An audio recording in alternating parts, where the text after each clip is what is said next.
L'operazione di controllo è scattata alle 3:30 di domenica scorsa, quando nel locale erano presenti 200 persone in più rispetto a una capienza massima di 1024. La Polizia di Stato è arrivata con 50 agenti, iniziando una verifica accurata nella discoteca Storia di Santa Giustina in Colle.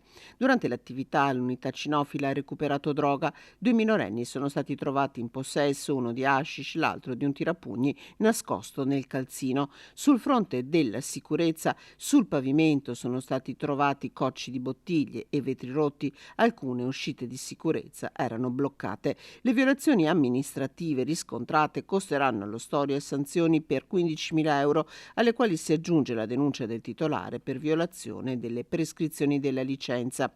Il controllo è proseguito per oltre 3 ore, con i poliziotti costretti anche a sedare una rissa tra due giovani all'esterno. I rilievi mossi hanno portato il questore di Padova, Marco Dorisio, a firmare un provvedimento di chiusura dello Storia per 45 giorni. Per il locale non si tratta del primo provvedimento, dato che a maggio 2023 lo Storia era già stato chiuso per 15 giorni dopo che un minorenne aveva dovuto subire un delicato intervento chirurgico a seguito di un trauma cranico riportato durante una rissa.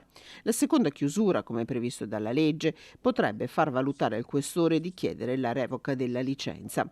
Alla chiusura così ha risposto con una storia su Instagram la direzione della discoteca. Apprendiamo con profondo rammarico la decisione della questura di Padova di applicare una temporanea sospensione dell'attività.